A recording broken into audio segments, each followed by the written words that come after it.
రాజమండ్రిలో సంచలనం రేపిన ప్రవీణ్ పగడాల హత్య లేదా అనుమానాస్పద మృతి, దీని మీద చాలా సెన్సేషన్ క్రియేట్ అయింది. పోలీసులు తాత్సర్యం అంటే డిలే టాక్టిక్స్ వల్ల బాగా ప్రజల్లో అనుమానాలు రేకెత్తించబడి మొన్న తెల్లవారు జరిగిన ఆ దేహాన్ని రాజమండ్రి హాస్పిటల్కి షిఫ్ట్ చేసిన తర్వాత నేను 1:30కి గవర్నమెంట్ హాస్పిటల్కి వెళ్ళడం జరిగింది. అక్కడ విషయం అనుకున్న తర్వాత మళ్ళీ ఇంటికి వచ్చి సాయంత్రం వెళ్ళాను. ఈ లోపల సీసీ ఫుటేజ్ తెప్పించి ఉంచుతామని పోలీసులు చెప్పడం జరిగింది. ఆ సీసీ ఫుటేజ్ సాయంత్రం 6ంటికి వెళ్ళినప్పుడు నేను చూశాను. దాంట్లో కొవ్వూరు దగ్గర ఆయన ఉన్నట్టుగా బండి మీద ఒక సీసీటీవీ ఫుటేజ్ చూపించారు. దాంట్లో కాల్ ఆన్చి ఒక సిగ్నల్ లైటు వెలుగుతూ ఉంది. రెండో క్లిప్పింగ్ మొదటిసారి చూపించినప్పుడు ఇలాగా పాస్ అయిపోయింది, వెనక నుంచి పొగ వస్తుంది. ఇదేనండి యాక్సిడెంట్, ఇక్కడే పడిపోయారండి, అదే పొగండి అని చెప్తారు. అక్కడ ఉన్న కొంత 2-3 తెలుగుదేశం నాయకులు వెంటనే ఇది యాక్సిడెంటేనండి, 90% క్లియర్గా యాక్సిడెంట్ అని తెలిసిపోతుందని చెప్పి లెగిసిపోయి బయటకు వచ్చి యాక్సిడెంట్ అని ప్రకటించేశారు. దాన్ని వాళ్ళు కుర్రోళ్ళందరూ అక్కడ ఉన్న చాలా కోపంగా ఉన్నారు జనం. వాళ్ళు కొట్టినంత పని చేస్తే ఆయన పారిపోయాడు. నేను క్లియర్గా చూసిన తర్వాత పోలీసులకి చెప్పాను, ఐఎమ్ నాట్ సాటిస్ఫైడ్. ఈ క్లిప్ బట్టి యాక్సిడెంట్ని ఎలా చెప్పగలరు? బండి లేదు, మనిషి లేడు, పొగ కనబడుతుంటే అది యాక్సిడెంట్ అని నేను ఎలా చెప్తాను? ఐఎమ్ వెరీ సారీ, నేను చెప్పనని చెప్తే 2-3 సార్లు బతిలాడడానికి ప్రయత్నించారు. అంత బతిలాడాల్సిన అవసరం పోలీసులకి ఏంటి? యాక్సిడెంట్ అని చెప్పాల్సిన అవసరం ఏంటి? నేను ఒప్పుకోలేదు. బయటకు వచ్చి నేను క్లియర్గా అనౌన్స్ చేశాను, ఇది యాక్సిడెంట్ మటుకు కాదు. యాక్సిడెంట్ అని నమ్మించడానికి పోలీసులు ఎందుకు ప్రయత్నిస్తున్నారో అర్థం అవ్వట్లేదు. ఖచ్చితంగా హత్య ఉంటుంది అని చెప్పాను. తర్వాత రాత్రి ఇంకో సీసీ ఫుటేజ్ రిలీజ్ చేశారు. దాంట్లో బండి జస్ట్ అలాగే కిందకి వెళ్ళిపోతున్నట్టుగా ఉంది. కిందకి వెళ్ళిపోతున్నట్టుగా ఉంటే దాని తర్వాత క్లిప్పింగ్ ఉంది. నేను అన్నాను, వెంటనే అది పోస్టింగ్ చూసిన వెంటనే డీజీపీ ఆఫీస్ నుంచి ఇది రిలీజ్ చేశారని చెప్పారు.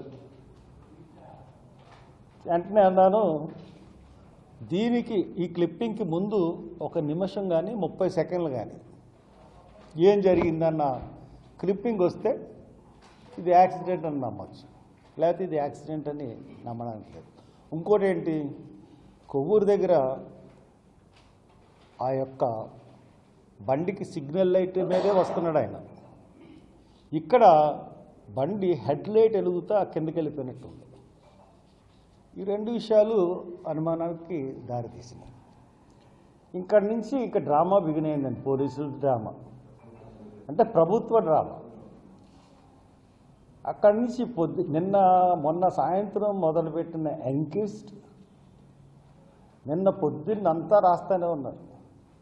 సాయంత్రం 2 మధ్యాహ్నం 2-2:30 వరకు రాస్తూనే ఉన్నారండి. ఎంక్విస్ట్ రాయడానికి ఎంత టైం పడుతుందండి? 2 hours 3 hours, పోస్ట్ మార్టానికి 3 hours. అంటే ఇది టాక్టికల్గా తాత్సర్యం చేస్తూ దాన్ని ప్రొలాంగ్ చేస్తూ బాడీని ఇక్కడ మేము అడ్డుకుంటామేమో అనే భయంతో పోలీసులు పోస్ట్ మార్టం రిపోర్ట్ చెప్పాలంటామేమో అనే ఉద్దేశంతో ప్రభుత్వం చెప్పినట్టుగా 5 వరకు బాడీని పోస్ట్ మార్టం రూమ్లో ఉంచి 5కి కరెక్ట్గా పోస్ట్ మార్టం నుంచి బయటకు వచ్చారు డాక్టర్స్ రాగానే డాక్టర్స్ వెళ్ళిపోతున్నారు, బాడీని వ్యాన్ ఎక్కించాం. నేను రాజమండ్రిలో ఇంతకుముందు ఎప్పుడు అంత జనం చూడలేదండి. ఏ మరణానికి కానీ లక్షలాది మంది వచ్చేసారు. ఆ ఊపికి నిజంగా నేను ముఖ్యంగా పోలీసులు కోఆపరేట్ చేయకపోతే అక్కడ పోలీసులు అన్న వాళ్ళు ఎవరో మిగలరు. నేను చాలా సంయమంగా వ్యాన్కి ఎదురు నిలబడి అందరికీ ముందు వ్యాన్ బయలుదేరక ముందు 2 నిమిషాలు వచ్చి మనం క్షేమంగా బాడీని పంపించాలని చెప్పి చాలా జాగ్రత్తగా పోలీసులని జనాన్ని సంయమనం చేసుకుంటూ వ్యాన్ని బయటకు తీసుకెళ్ళేంత వరకు నా బాధ్యత అని చెప్పి బయటకు తీసుకెళ్ళి నేను వదిలేశాను. సరే, నా సంశయాలు ఇదేంటి హత్య కాదా? ఇప్పుడు పోలీసులకి పోలీస్ ఇన్వెస్టిగేషన్ ఉంటుంది, జర్నలిస్టుల యొక్క ఇన్వెస్టిగేషన్ ఉంటుంది, నాకు నా సొంత ఇన్వెస్టిగేషన్ కూడా ఉంటుంది. దాని ప్రకారం ఇది బొమ్మాటికి హత్యే. ఖచ్చితంగా చెప్తున్నాను, ప్రవీణ్ కుమార్ పగడాలది హత్య. పోలీసులకు తెలుసు, డాక్టర్లకు తెలుసు, ఖచ్చితంగా ఇది హత్యే. అతన్ని చంపేశారు, అతను హతసాక్షి అయిపోయాడు. ఇది మీరేదో అనుకుంటున్నారేమో, ఇక్కడ కేసుని మేనేజ్ చేస్తామని ప్రభుత్వం అనుకుంటుందేమో. మీకు ప్రభుత్వానికి హెచ్చరిస్తున్నాను, ఈ మనిషి 2 రాష్ట్రాలకి సంబంధించిన మనిషి. మీకు తెలుసు నా సంగతి. ఒక శవాన్ని పూడ్చిపెట్టిన 6 నెలలకి మళ్ళీ పోస్ట్మార్టం చేసి పూడ్చిపెట్టిన శవాన్ని 6 నెలల తర్వాత తీయించి మళ్ళీ రీపోస్ట్మార్టం చేసిన మనిషిని నేను. ఇప్పుడు డాక్టర్లు చెప్తున్నాను, మీరేమన్నా తప్పుడు రిపోర్ట్ ఇస్తే మళ్ళీ హైదరాబాదులో కాంగ్రెస్ ప్రభుత్వం ఉంది, రాహుల్ గాంధీ దృష్టికి తీసుకెళ్తాను, నిష్పక్షపాతంగా అక్కడ పోస్ట్మార్టం జరిపిస్తాను. కాబట్టి డాక్టర్స్ ఖచ్చితంగా నిష్పక్షపాతంగా రిపోర్ట్ ఇవ్వండి. ఎవరికి తలగొచ్చినా మీ ఉద్యోగాలు పోతాయి. ఖచ్చితంగా ఏ మాత్రం తేడా వచ్చినా రీపోస్ట్మార్టం జరుగుతుంది. రీఇన్వెస్టిగేషన్ మళ్ళీ తెలంగాణ ప్రభుత్వంతో కూడా చేయిస్తాను, పోలీసులు తప్పుడు ఇన్వెస్టిగేషన్ చేస్తే. కాబట్టి అతను అంత్యక్రియలు ఇంకా జరగలేదు, సాయంత్రం 4 గంటలకు జరుగుతాయి. కాబట్టి అందు గురించే నేను మీ ప్రెస్ మీట్ పెట్టాను. ఇది హత్య అని చెప్పడానికే ప్రెస్ మీట్ పెట్టాను. గవర్నమెంట్ కూడా చెప్తున్నాను, నిన్న వచ్చిన జనం ఒక ప్రవీణ్ పగడాల మీరు చంపేశారు, ప్రభుత్వం చంపేసిందో ఎవరు చంపేశారో చంపేశారు, దానికి నిరసనగానే కాకుండా, లేదంటే హర్ష్ కుమార్ నాయకత్వం చూసి కాకుండా, దళితుల్లోనూ క్రైస్తవుల్లో ఉన్న యొక్క వ్యధ, బాధ, ఆక్రోశం ఇవన్నీ కలిపి నిన్నంత జనం వచ్చారు.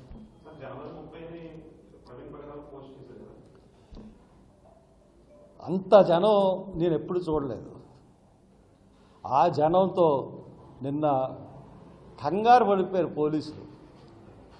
కాబట్టి నేను ప్రభుత్వానికి చెప్తున్నాను, నిష్పక్షపాతంగా మీరు ఈ దర్యాప్తు చేయండి.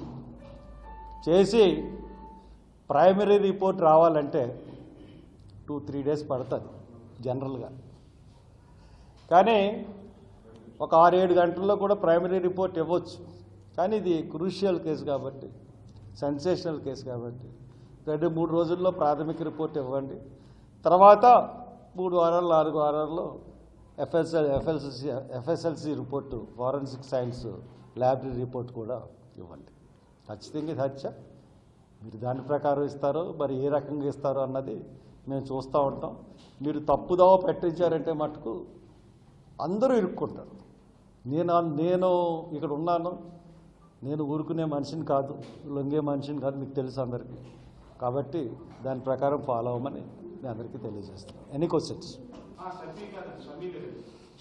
షఫియో అతను ఎవరైతే పోస్ట్ పెట్టారో అతను ఇక్కడికి వచ్చి చాలా బాధపడ్డారు. ఇద్దరు ఫ్రెండ్స్. ఎందుకు మరి ఇప్పుడు ఇది అతను చంపాడా లేకపోతే ఇంకోళ్ళు చంపారా, ఎవరు చంపారా అన్నది తేల్చవలసింది ఎవరండి? అది హత్య అని